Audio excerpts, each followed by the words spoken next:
Halo, Bapak Ibu pejuang UTBK, PPG dalam jabatan.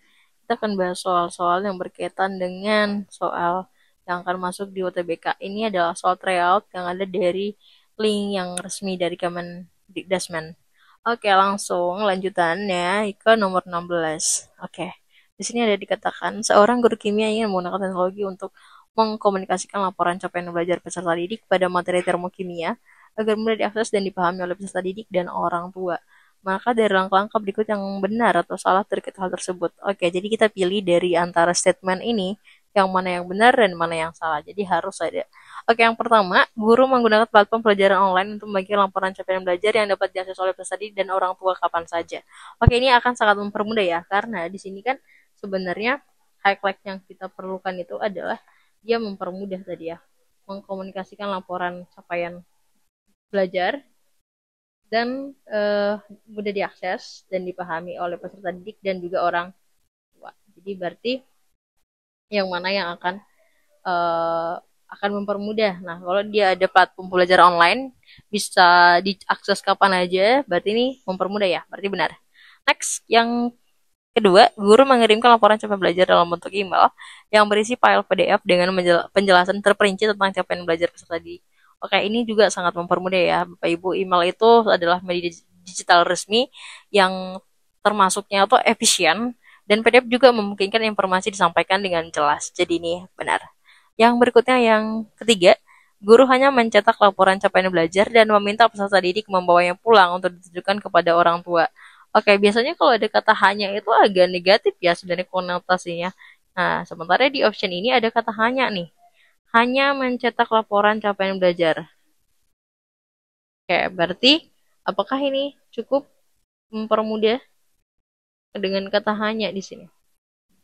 Oke, kalau sebenarnya kalau ada kata hanya, itu berarti akan membatasi akses dan juga mengandalkan siswa sebagai perantara. Jadi ini kurang efektif ya. Tuh. Oke, berarti ini kita pilih salah. Lanjut, guru membuat video penjelasan singkat yang mendampingi laporan capaian belajar untuk menjelaskan poin-poin utama dan cara memperbaiki kelemahan yang ada. Oke, ini ada di web videonya ya, membantu penjelasan. Berarti penjelasannya itu bakal lebih clear biasanya dan menjangkau gaya belajar yang auditori juga ya, biasanya ya. Oke, dan yang visual gitu. Oke, berarti ini harusnya cukup ya, dan ada kata memperbaiki kelemahan yang ada, berarti ini bisa benar. Lanjut, guru menghindari penggunaan teknologi. Menghindari penggunaan teknologi. Padahal sebenarnya teknologi zaman sekarang itu sangat membantu ya Bapak Ibu. Nah, yang pasti ini salah. Oke, lanjut ke soal berikutnya.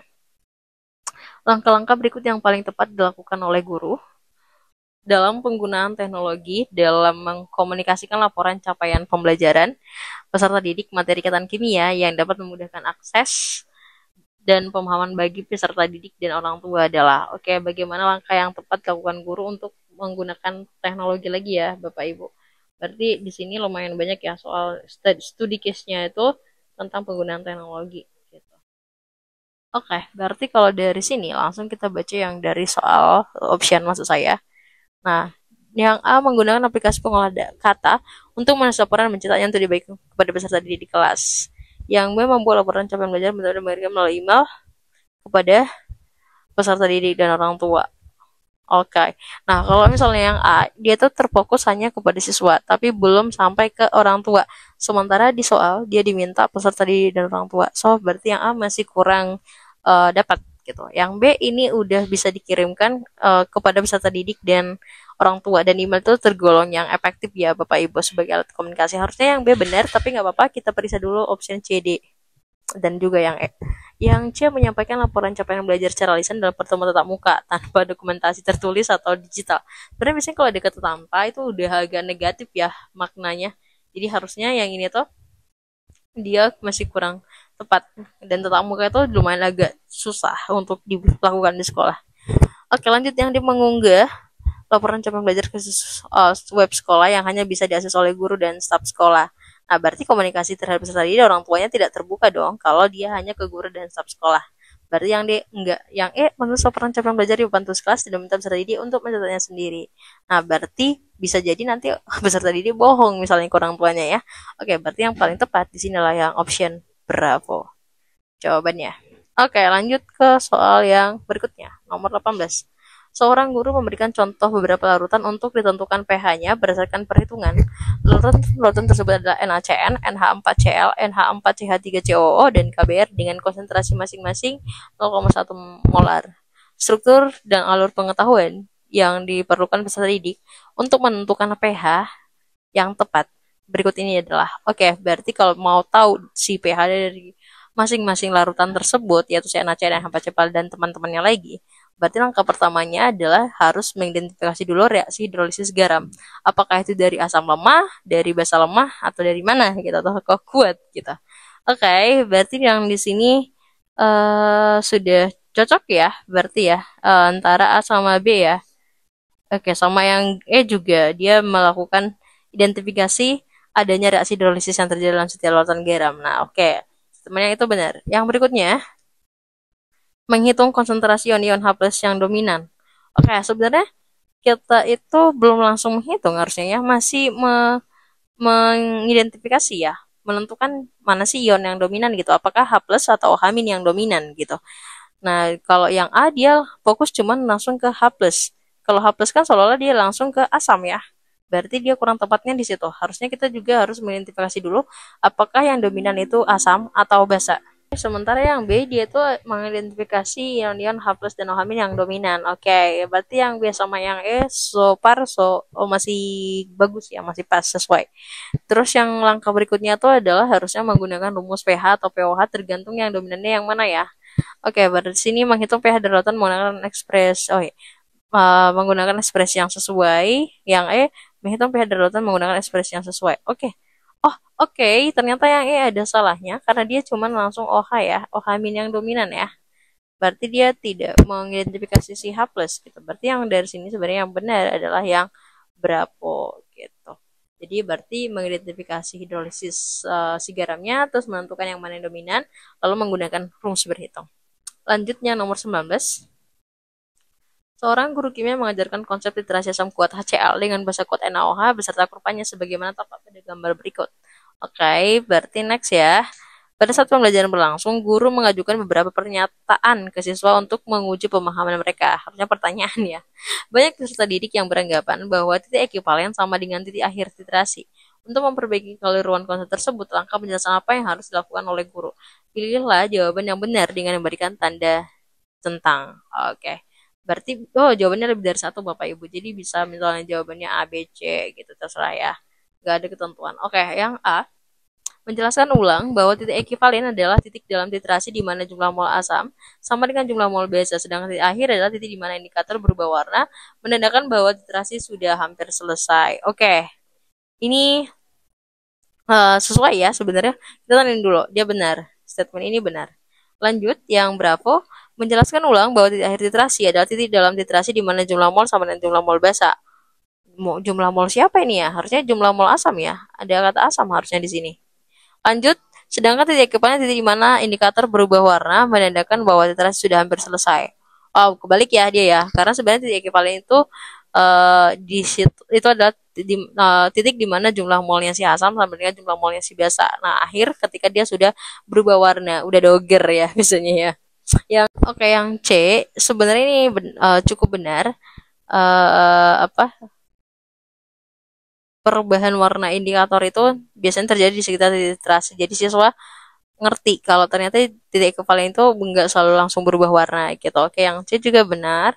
Yang D menjelaskan bagaimana indikator bekerja dan bagaimana perubahan warna indikator biasanya terjadi di sekitar titik akhir ekivalen tetapi tidak selalu tepat di titik ekivalen. Oke. Salah satu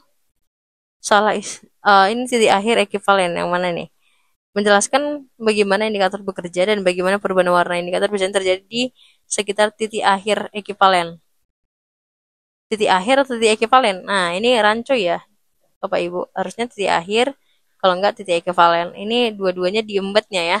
Jadi yang malah membuat kita bingung. Ini maksudnya apa? Ekivalen apa mau titik akhir nih gitu. Oke, so kita skip. Berarti kita salahin ya. Yang E, pada saat eksperimen, guru minta siswa untuk mencatat kolom titran saat mereka mengamati perubahan indikator atau titik akhir literasi dan kemudian dibandingkan dengan titik ekivalen teoritis yang telah dihitung sebelumnya. Oke, ini langkah yang tepat ya Bapak Ibu ya. Jadi memang anak-anak itu harus memeriksa volume titeran yang digunakan berapa gitu dan secara teoritisnya berapa itu untuk titik ekuivalennya. Oke, karena ingat lagi untuk perubahan warna itu adalah berarti titik akhir literasi. Lanjut yang nomor 20. Untuk menentukan indikator yang sesuai pada indikator asam basa, peserta didik perlu memahami hubungan antara pH titik ekuivalen dan rentang perubahan warna indikator yang akan dipilih. Berikut ini disajikan tabel rentang perubahan warna indikator dan 3 buah contoh kurva literasi A, B, dan C. Oke, di sini udah dikasih ada indikator metil orange, ada metil merah, bromtimol biru, dan juga phenolphthalein. Oke, dan trayek perubahannya udah ada dan PK indikatornya juga udah ada. Terus langkah paling tepat yang perlu dilakukan guru agar peserta didik mampu menentukan indikator literasi asam basa pada kurva A, B, dan C adalah, oke di sini ada 3 gambar ya, ada gambar A, B, dan C yang ada di kurva, yang A yang merah, yang B yang hitam, dan yang C itu yang hijau. Oke, berarti kalau kita perhatikan di sini langsung kita ini ya, berarti ini pilihannya satu aja yang benar. Pilihannya cuma satu yang benar, berarti yang A menampilkan kurva literasi dari berbagai kombinasi asam basa, menjelaskan bentuk kurva berubah sesuai dengan kekuatan asam dan basa, dan menunjukkan titik ekuivalen pada kurva berkaitan dengan perubahan pH yang signifikan. Oke, yang A tadi eh, menampilkan kurva literasi dari berbagai kombinasi asam basa, menjelaskan bentuk kurva berubah sesuai dengan kekuatan. Nah, ini sesuai ya. Jadi yang A ini lanjutan ke sini. Nah, ini sebenarnya benar. Gak apa-apa kita cross check lagi yang B, C, D ya. Menjelaskan bahwa indikator adalah zat yang warnanya berubah pada rentang pH tertentu dan menunjukkan beberapa indikator umum. Ini lebih fokus ngebahas tentang indikator, padahal kita butuh untuk melihat dari si kurvanya juga gitu. Agar bisa menentukan indikator yang tepat untuk kurva ABCD ya. ABC. Yang C melakukan literasi yang kuat dan bahasa kuat di depan kelas menggunakan indikator yang berbeda. Harusnya itu kalau kita mau tahu mau pakai indikator apa itu yang paling penting adalah kita paham kurva literasi dan posisi titik ekuivalennya ya terhadap nanti si trayek dari pH indikator. Itu yang penting banget. Jadi akhirnya di kurva itu kita bisa mengaitkan dengan jenis asam basa dan juga membantu siswa kita menentukan indikator yang sesuai. Kalau yang lain itu melakukan iterasi asam lemah, mana indikator yang berbeda, menunjukkan peringatan akhir. Nah ini terlalu luas dia ya, dan bisa jadi dia nggak pakai larutan itu gitu. Ya, memberikan latihan soal penentuan pH larutan terhadap asam basa yang bervariasi dalam bentuk konsentrasi volume OKS dan frekuensi yang terbentuk. Oke, sebenarnya di sini yang paling oke itu adalah yang A. Kenapa? Karena balik lagi ya, untuk paham kurva literasi, untuk tahu mau pakai indikator apa, harus paham dulu kurvanya kira-kira. Terus nanti jenis asam basanya gimana gitu. Karena di sini udah ada trayek-trayeknya, jangan nanti malah jadi salah menggunakan indikator gitu. Jadi harus tahu mempertimbangkan atau memperkirakan. Oke. Nomor berikutnya nomor 21. Pak Helmi hendak mengajarkan konsep larutan garam dalam larutan lain sebagai bahan diskusi dengan memberikan kasus sebagai berikut. Ke dalam larutan yang mengandung campuran garam-garam sukar larutan NiCl, CdCl dan NiCOCl masing-masing dengan konsentrasi 0,1 molar, ditambahkan NaOH padat hingga pH larutan menjadi 8. Jika diketahui KSP masing-masing garam adalah A, B, dan C, berapakah kelarutan garam-garam tersebut sekarang? Agar peserta didik dapat menjawab pertanyaan tersebut, maka konsep-konsep penting dan cara untuk mengajarkan yang harus dilakukan oleh Pak Helmi berikut adalah. Oke, berarti kita tahu nih ya, untuk menentukan kelarutannya setelah ditambahkan NaOH, kalau kita cek di sini ada NaCl, CdCl, sama COCl, berarti ada sesama Cl nih, berarti pasti ada pengaruh ion senama ya. Berarti konsep pentingnya ada ditanya tentang kelarutan juga, dan ada tentang KSP ya. Nah, berarti pasti ada kelarutan KSP sama pengaruh ion senama lah atau dan juga pengaruh NaOH nih. NaOH berarti pengaruh ditambahkan berarti pengaruh ion H atau OH terhadap kelarutan. Kalau ditambahkan suatu senyawa baru gimana gitu ya. Oke, berarti itu ada di hampir semua option dah. Oh, nggak semua option yang membuat itu semua ya. Oke, ada kelarutan, oh ada ABC antara ABC nih berarti nih yang DE nggak ada yang ngebahas kelarutan soalnya. Oke, next. Konsep pentingnya udah dapet. Next, kita mau cari apa caranya. Oke, yang pertama pasti harus konsep KSP kan dan pengaruh pentingnya uh, pengaruh dari OH min karena di sini NaOH yang ditambah. Nah, selanjutnya tuh konsepnya pH itu bisa mencari OH min. Nah, kalau udah dapat pH misalnya 8 berarti OH minnya sekitaran 10 pangkat minus 6 karena pH-nya 6 ya. Next, berarti disosiasi garamnya. Kita harus tahu disosiasi garamnya. Misalnya di sini ada si MOH aja lah ya. Disosiasi garam, misalnya ada MOH 2 kali. Misal, nah andai kan ini kita disosiasikan berarti dia jadi M2 plus ditambah dengan 2 OH min. Nah, yang artinya KSP sama dengan konsentrasi dari M2 plus dikali dengan konsentrasi dari si OH min dipangkat 2. Nah, maka langkah pertama tadi kita harus tahu dulu konsep KSP dan pengaruhnya. Next harus ada menentukan konsentrasi dari ion OH min dari pH basah karena yang dipakai NaOH di sini. Kita harus tahu OH minnya berapa. Terus nanti konsentrasi kation anion garam karena kan di sini ada nih M plus sama OH min yang ini. Nah, terus baru nanti dimasukkan ke persamaan yang ini ya. Oke, berarti itu ada di bedanya A sama B dan C ya. Karena yang D tadi udah nggak ada tentang kelarutan. Yang A bahasnya menentukan konsentrasi ion H+ dari pH larutan yang diketahui. Nah, yang A juga ya. Nah, oke, karena yang ditambahkan kan NaOH ya, berarti yang C yang benar nih. Menentukan konsentrasi ion dari si OH min dari pH basah yang diketahui. Oke, berarti jawaban yang benar adalah yang cantik. Lanjut, nomor 22. Guru 22, seorang guru akan mengajarkan konsep kelarutan dan tetapan hasil kelarutan atau KSP menggunakan ilustrasi pelarutan garam sukar larut AgCl sebagaimana gambar berikut. Pada gambar A, guru menerangkan bahwa pada saat AgCl dilarutkan, sebagian AgCl dan sebagian tetap mengendap, terjadi keseimbangan AgCl solid timbang dengan Ag plus aquos tambah dengan Cl min aquos. Pada gambar B, guru menerangkan bahwa pada saat larutan tersebut larutan yang kecil padat, maka akan terus terjadi pengendapan. Sedang pada gambar C, guru menerangkan saat ditambah air, sebagian AgCl yang masih mengendap akan terlarut dan terkondensasi. Yang artinya yang A ada sebagian yang larut, ada yang sebagian yang masih mengendap. Yang B makin ditambah AgCl-nya maka akan semakin bertambah yang mengendap. Yang C ditambah air maka nanti yang mengendap akan terlarut gitu. Terus berikutnya, bagaimana pendapat Anda tentang konsep kelarutan yang disajikan guru tersebut? Pilihlah jawaban yang benar dengan memberi tanda centang. Oke, bisa jawaban lebih dari satu. Yang A. Pada gambar A tampak bahwa pada saat dilarutkan sebagian AgCl dan sebagian tetap mengendap, terjadi keseimbangan AgCl solid timbang dengan Ag+. Oke, ini sesuai ya. Nah, karena dia akan terbentuk lagi gitu. Dan dia nggak larut sempurna, selalu dia yang terbentuk lagi gitu. Yang B, pada saat gambar B tampak bahwa saat laut tersebut ditambahkan AgCl padat maka akan terus terjadi pengendapan. Ya, ini sesuai ya. Nah, karena si pelarutnya tetap sama, yang terus ditambah si zat padatnya maka akan semakin banyak yang mengendap. Yang C, pada saat gambar C saya tambah air sebagian AgCl yang masih mengendap akan terlarut dan terkondensasi. Yes, karena si air akan membantu melarutkan ya. Yang D, untuk menentukan kelarutan AgCl dalam air bisa lakukan yang menimbang endapan AgCl dalam urutan dibagi volumenya. Oh enggak, ini enggak bisa. Bukan dari situ ya untuk tahu kelarutan AgCl-nya. Yang E, untuk menetapkan KSP AgCl dilakukan yang menimbang massa AgCl yang mengendap. Oke, bukan ya Bapak Ibu. Karena yang D itu tidak akurat untuk menentukan kelarutan. Karena harusnya itu dia tuh tidak akan memperhitungkan ionisasinya. Sementara yang E itu menimbang massa itu bukan cara akurat juga untuk menentukan KSP. Karena harusnya itu melewat dari konsentrasi ion-ionnya ya.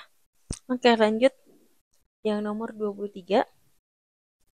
Pembelajaran berdiferensiasi merupakan pendekatan yang memungkinkan guru untuk mengakomodasi perbedaan individual dalam gaya belajar, kecepatan pemahaman, minat, dan kebutuhan peserta didik.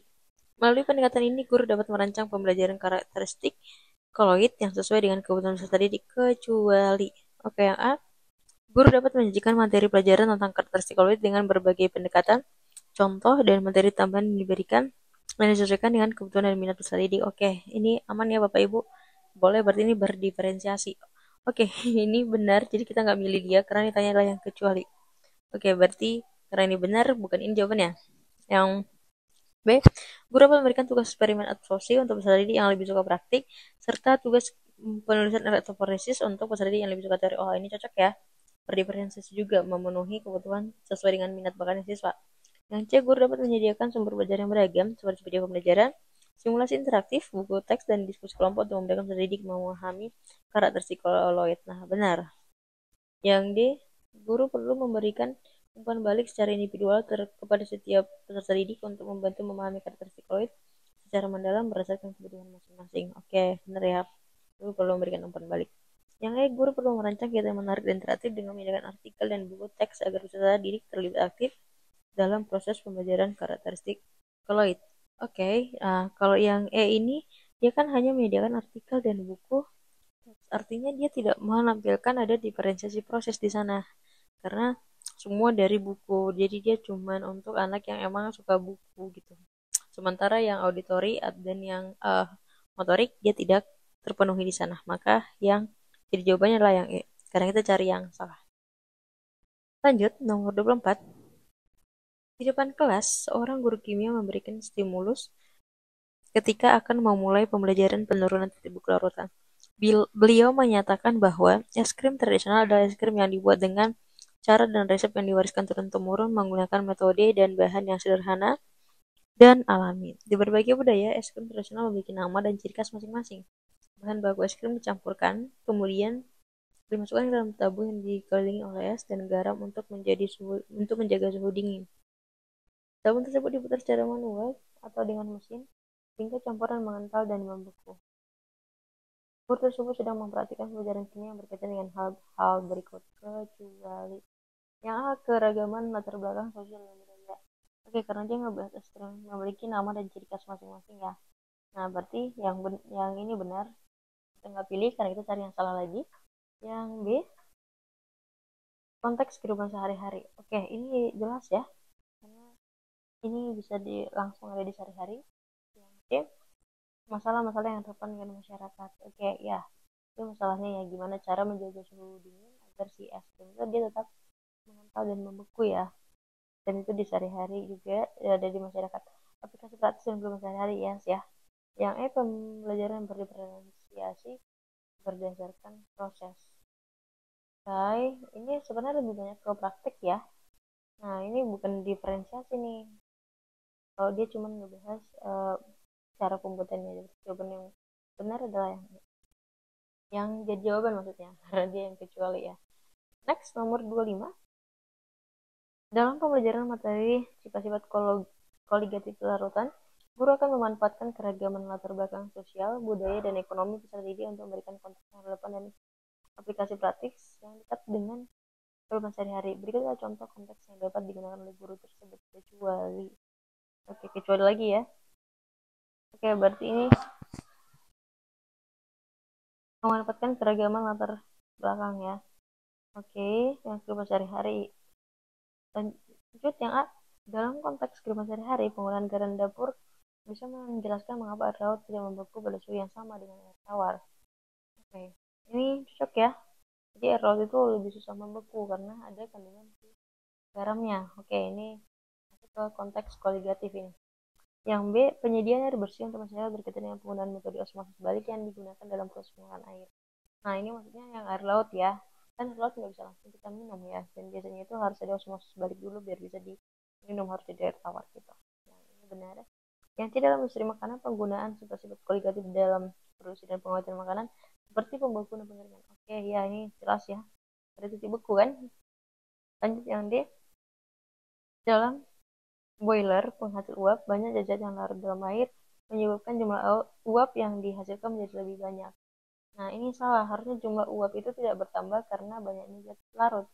Justru kalau sifat koligatif itu bisa menunjukkan penurunan tekanan uap, maka ini nggak tepat kalau dari sudut pandang koligatif larutan. Berarti ini salah. Yang E, proses penyerapan air di dalam tanah oleh tumbuhan mempengaruhi beberapa faktor yang adalah tekanan osmotik berdasar. Yes, ini benar ya. Oke, berarti yang jadi jawaban lah yang D. Oke, sampai sekian. Sampai ketemu lagi di pembahasan berikutnya. Jangan lupa langsung di follow, di like, dan di subscribe, di komen juga, di share juga boleh ya Bapak Ibu. Dan tunggu di video berikutnya. See you.